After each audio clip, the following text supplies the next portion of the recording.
Start over. No, I'm really You can do it. Yes, you can.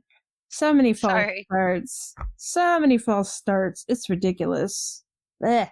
Blah, blah, blah, blah. I think we both needed coffee before this one. This hangout is on air. Yay!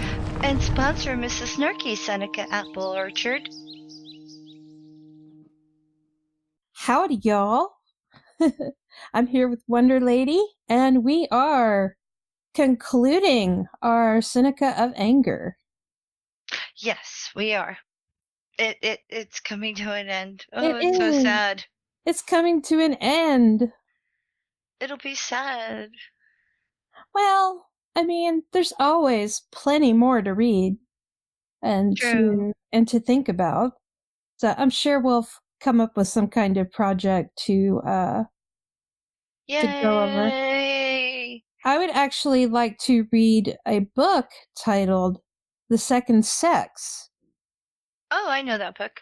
Yes. I'd like to do a discussion on that. It probably won't be like this because this is a really short text, and I figured, hey, we could just read it all and talk in between, as Seneca brings forth his arguments against people like, as was mentioned before, like Theophrastus has been brought up. There's also Hieronymus and a couple other people. Mainly these are Epicureans, that he is either Epicureans or followers of Aristotle's idea of what is a moral virtue. Okay. In terms of anger, right? Mm-hmm. So, yeah, that's mainly what he's been doing through this whole essay, and we're concluding it today with his final arguments. Oh, here we go. Also, I do want to say one more time to subscribe to Wonder Lady. She is having discussions in the morning, so get your coffee and listen. Check it out. She's talking about things she's passionate about, and I love that. Thank you. Of course. And so, now, to talk about what I'm passionate about, we're on section 19, Seneca's on anger, of anger. Mm-hmm. Yay! Irascibility, I say, has this fault. It is loath to be ruled. It is angry with the truth itself. If it comes to light against its will, it assails those whom it has marked for its victims with shouting and riotous noise, gesticulation of the entire body, together with reproaches and curses. Not thus does reason act, but if it must be so, she silently and quietly wipes out whole households, destroys entire families of the enemies of the state, together with their wives and children, throws down their very dwellings, levels them to the ground, and roots out the names of those who are the foes of liberty.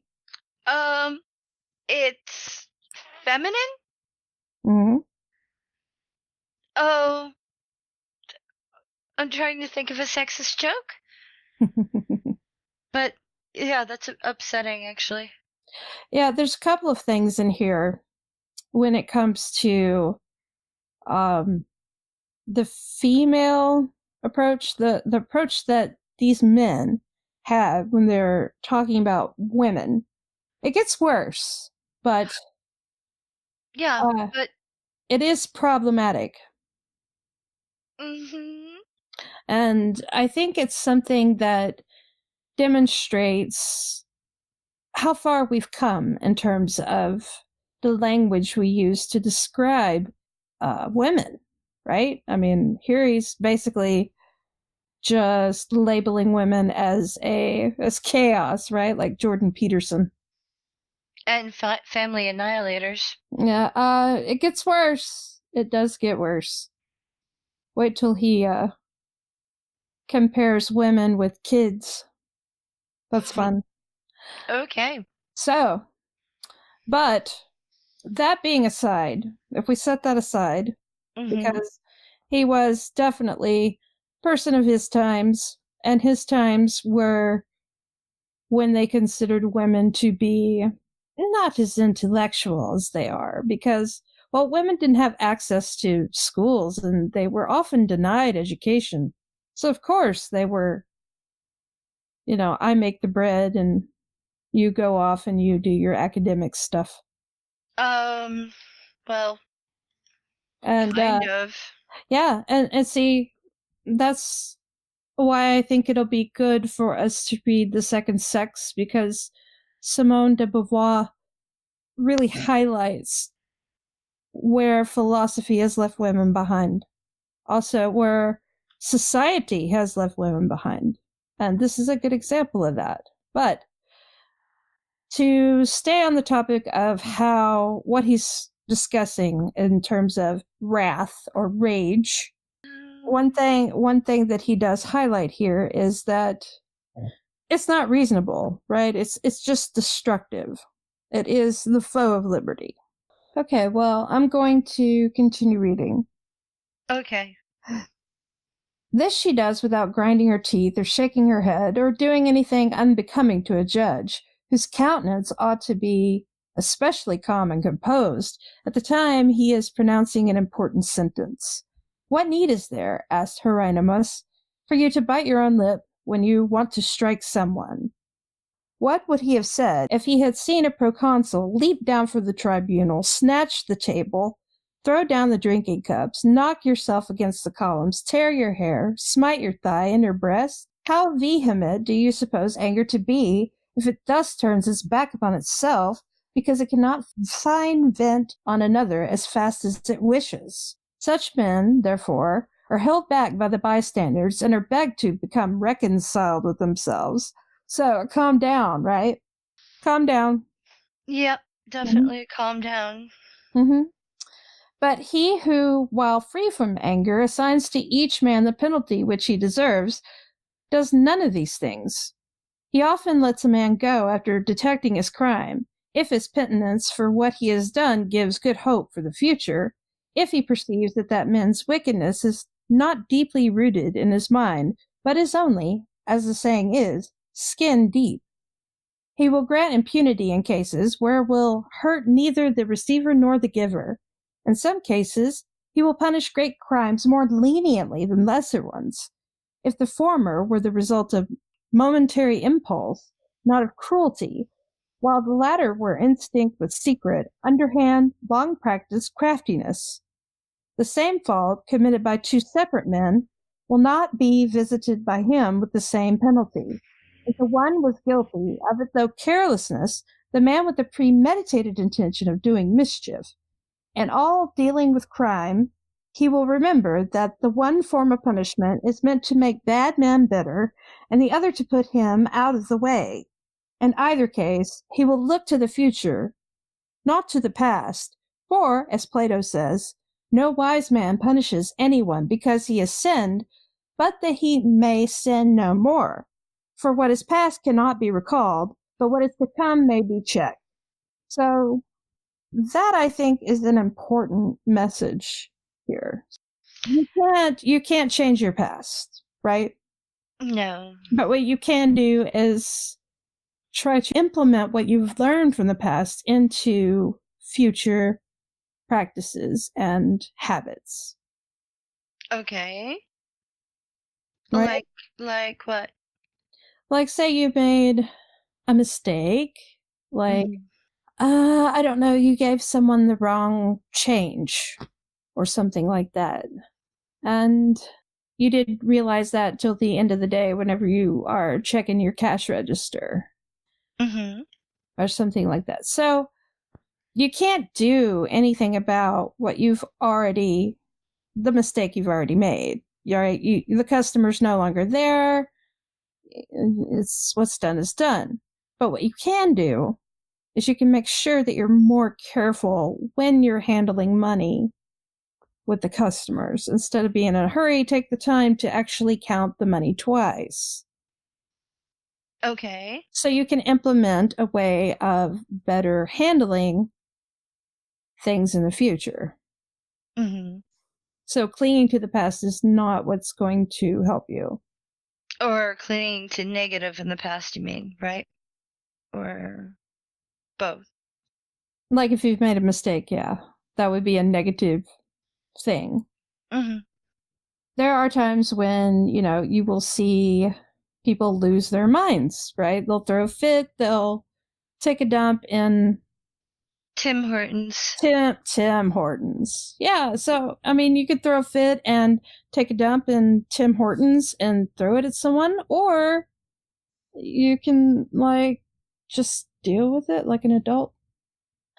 So, continuing on, those two whom he wishes to make examples of the ill success of wickedness, he executes publicly, not merely in order that they themselves may die, but that by dying they may deter others from doing likewise, which doesn't work, but still. You see how free from any mental disturbance a man ought to be who has to weigh and consider all this when he deals with a matter which ought to be handled with the utmost care. The power of life and death. The sword of justice is ill placed in the hands of an angry man. And so, one thing that does bug me is, like I keep saying, is the language. It's very male-focused and very dismissive, and it gets, like I said, it gets worse. Well, you have to like Seneca was writing at the time where you have a Roman emperor who ascended to the throne thanks to the power of his mother, who poisoned him onto the throne, and then he kills her. But they were on the coin. Of course, women aren't going to be looked at well. And plus, he was forced to marry a woman he did not like, and then he kicked to death his pregnant wife. Not Seneca, the emperor. But women aren't really. You don't want to. Of course, you're going to focus on the male, especially if you're the one who's taking. What do you call it? You've got the political pressure of actually raising a mind, a political leader. You're going to be like, this is how big boys act. This is how a reasonable person acts. You don't want to think like the person you killed, right? Well, this is a very unstable time in Rome. Oh, yeah. So, that's kind of the point, I guess, is to highlight the instability. Alright, so we are on section 20 now? Yay! Yeah, and women are the enemy and cannot be trusted is also because of the issue that, some rulers had at that time with either wives and or mom. Yeah, mom is so annoying. Ugh. Mom could get you killed if you're not careful. Right? Oh, I found out that Nero's favorite poisoner was a woman. Yeah, there's a whole lot of just negativity with that. But I don't know. I think if we could retranslate it and be a little more inclusive, it would be a lot better. But he was born in 5 BC. Yeah. All right. Section 20. Neither ought it be believed that anger contributes anything to magnanimity. What it gives is not magnanimity, but vainglory. The increase which disease produces in body swollen with morbid humors is not healthy growth, but bloated corpulence. All those whose madness raises them above human considerations believes themselves to be inspired with high and sublime ideas, but there's no solid ground beneath, and what is built without foundation is liable to collapse and ruin. Anger has no ground to stand upon, and does not rise from a firm and enduring foundation, but is a windy, empty quality, as far removed from true magnanimity, as foolhardiness from courage, boastfulness from confidence, gloom from austerity, cruelty from strictness. There is, I say, a great difference between a lofty and proud mind. Anger brings about nothing grand or beautiful. On the other hand, to be constantly irritated seems to me to be part of a languid and unhappy mind, conscious of its own feebleness, like folk with diseased bodies covered with sores who cry out at the lightest touch. Anger, therefore, is a vice for which the most part affects women and children, yet it affects men also, because many men, too, have womanish or childish intellects. Ugh. See, this is what I meant by it gets worse. Mm-hmm. So apparently women and children are, like, different from... Women and children are the same in intellect, but men are definitely not the same as women in intellect. Oh, shut up, Seneca. I'm gonna give him the fish slap. Oh, what better way to defeat your enemy than to talk badly about them? Just, fish slap him. Monty Python. Mm-hmm. Good stuff. Oh, yeah. But what are we to say? Do not some words fall from angry men, which appear to flow from a great mind? Yes, to those who know not what true greatness is, as, for example, that foul and hateful saying, "Let them hate me, provided they fear me," which you may be sure was written in Sulla's time. I know not which was the worse of these two things he wished for, that he might be hated or that he might be feared. It occurs to his mind that some day people will curse him, plot against him, crush him. What prayer does he have to add to this? May all the gods curse him for discovering a cure for hate so worthy of it. Let them hate. How? Provided they obey me? No. Provided they approve of me? No. How then? Provided they fear me. I would not even be loved upon such terms. Do you imagine that this is a very spirited saying? You are wrong. This is not greatness, but monstrosity. You should not believe the words of angry men, whose speech is very loud and menacing, while their mind within them is as timid as possible. Nor need you suppose that the most eloquent of men, Titus Livius, was right in describing somebody as being of a great rather than a good disposition. The things cannot be separated. He must either be good, or else he cannot be great. Because I take greatness of mind to mean that it is unshaken, sound throughout, firm and uniform to its very foundation, such as cannot exist in evil dispositions. Such dispositions may be terrible, frantic, and destructive, but cannot possess greatness, because greatness rests upon goodness and owes its strength to it. Yet by speech, action, and all outward show, they will make one think them great. True, they will say something which you may think shows a great spirit, like Gaius Caesar, who, when angry with heaven because it interfered with his ballet dancers, whom he imitated more carefully than he attended to them when they acted, and because it frightened his revels by its thunders, surely ill-directed, challenged Jove to fight. And that to the death, shouting the Homeric verse, "Carry me off, or I will carry thee." How great was his madness! He must have believed either that he could not be hurt even by Jupiter himself, or that he could hurt even Jupiter itself. I imagine that this saying of his had no small weight in nerving the minds of the conspirators for their task, for it seemed to be the height of endurance to bear one who could not bear Jupiter. So I guess this kind of another reflection of the times was the changing idea of heroes, right? Because there was this glory that was set upon the hero. Oh, yes. That was more or less blinded to their madness, right? Yes. Ego. Yeah, pretty much. And you see this in repeated in the Homeric prose in terms of, like, Odysseus. Mm-hmm. Odysseus refused to surrender to his fate, which was the gods. As did his wife. Yes. So, yeah, the notion of being defied against the gods was kind of like, okay, well, if you look at the gods as your fate, and your fate is, you can't control that. It's your fate. Mm-hmm. So where is the greatness and the nobility in not accepting your fate?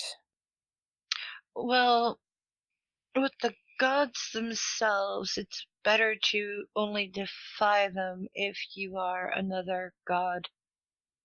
So you could always go to another god to make an appeal. But when it comes to a regular man, you can't defy the state unless you are a powerful man. Right, with the state, yes.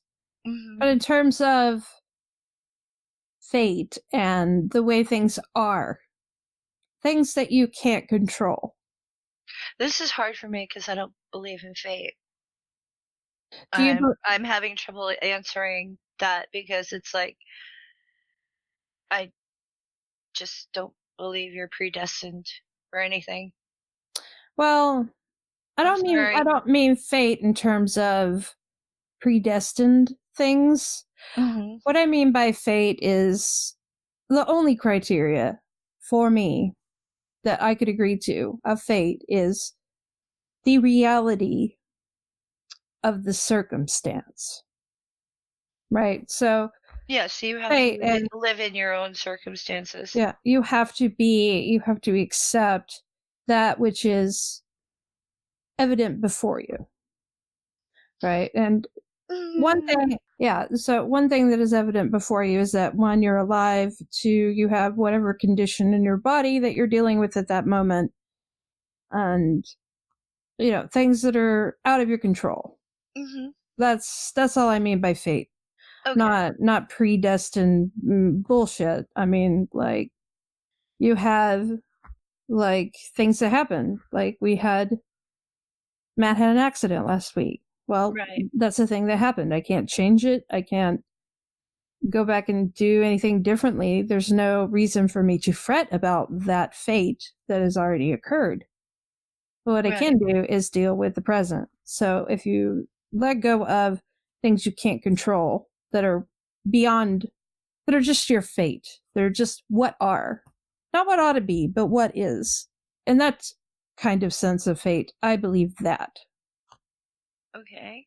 So, yeah, because I mean, you got to deal with what's before you. You can't denying reality and your circumstances. It's definitely not going to get you anywhere. Okay. All right, so we have 21, and this is the last section. Yay! Hurrah! So he continues to kind of sum up this whole essay, the point he's actually trying to convey, right? Mm. So here goes. There is, therefore, nothing great or noble in anger. Contemn both gods and men alike. Anyone who thinks that anger produces greatness of mind would think that luxury produces it. Such a man wishes to rest on ivory and be clothed in purple and rude with gold, to remove lands and embank seas, hasten the courses of rivers, suspend woods in the air.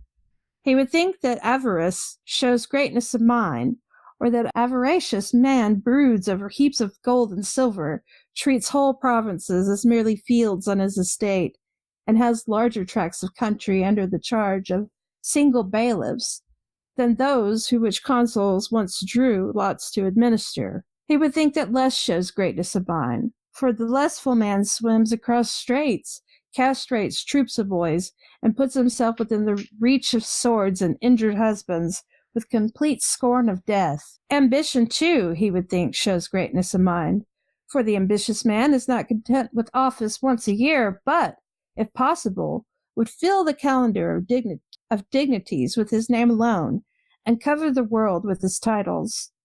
It matters nothing to what heights or lengths these passions may proceed. They are narrow, pitiable, groveling. Virtue alone is lofty and sublime, nor is anything great which is not at the same time tranquil. So, basically the highlight of this entire thing is that if you follow the virtues, if you bear in mind that there are things that are not within your control and some things that are. If you don't get carried away with pathos or passions or brooding, then you can actually find that you're more focused on the things you can control, and that gives you enough of a tranquil outlook on life. Because all you can do is your best. Mm-hmm. And if you're striving to do the best you can with what you have, then that's a wonderful feeling. And so Seneca is highlighting that through this, you can gain true greatness. So did you have any questions for the audience or comments? I want to know if they agree with Seneca. That's a good question. I mean, maybe it's oversimplified, but I want to know, what they think about what we've been reading and whether or not they have, like, if they could get an audience with Seneca, what would they ask him? What would they have him clarify? What about this did they have, like, an argument with? How would they approach it in talking to the philosopher himself? Good question. A good question. And I would like to know if it is better to use passions, wrath, rage, anger, Love? or is it better to examine these things and use wisdom, courage, moderation, justice? Well, I like moderation very, very much. Oh yeah, it's difficult. That is one of the virtues that is the most challenging for me. But which is better, virtue or vice? This really kind of just boils down to that. The answer to that question is kind of at the heart of what this work is highlighting. Right. So yeah, like I said, I'm really glad that we got through Seneca's On Anger, and I'm really happy about it. Are you? I am. I Yeah? am. Yeah. I'm glad we did it. Me too. I think anger It is... doesn't make me feel any wiser, though. You don't feel wiser? No. Okay, well. Sorry. That's it. It's. I'm odd.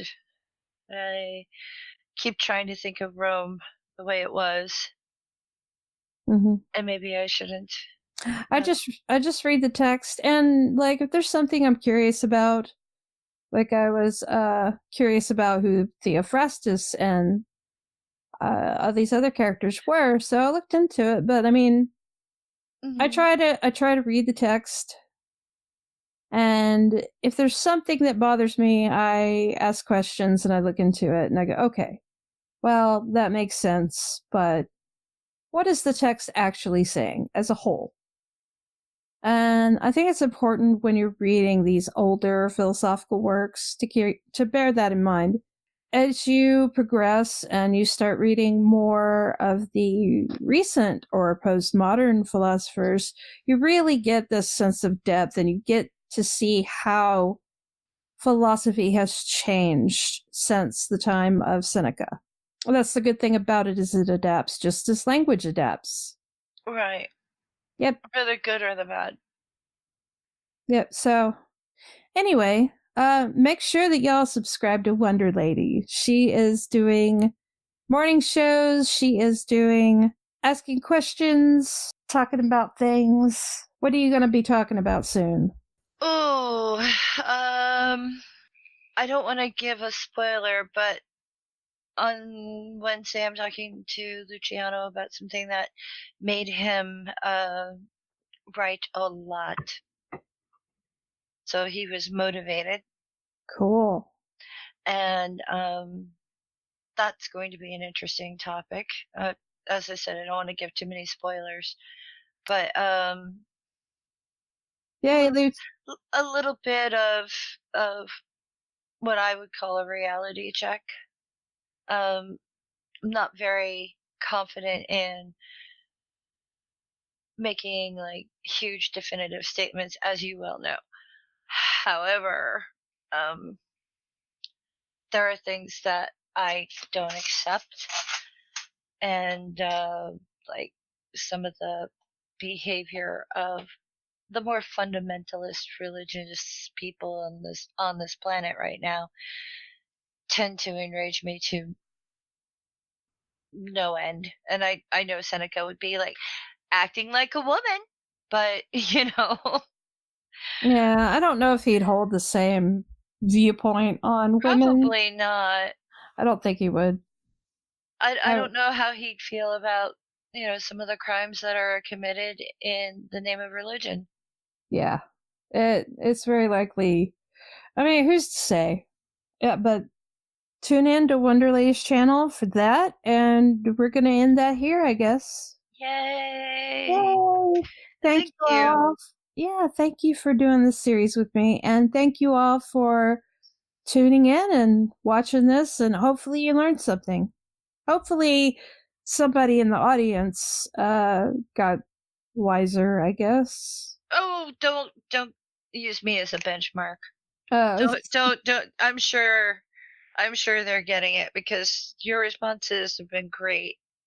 I hope so. I hope I've been helpful in reading this and seeing the importance of it. I don't know. I think it's important. Well, it's not harmful to make people think. Yeah, I think it is important that people examine their anger. That I agree with. Especially if you get to the point where you're not thinking and you're acting. Mm-hmm. You really do need to stop and think. Mm-hmm. So if you can stop reacting long enough to have a conversation about it, maybe you'll be better off. Mm-hmm. That's all I'm saying. Yeah. But yeah, thank you all for watching. I hope y'all have a good weekend. Bye. Bye. Special thank you to all my lovely patrons. I so appreciate your support. Also, make sure you like, share, and subscribe. Thank you.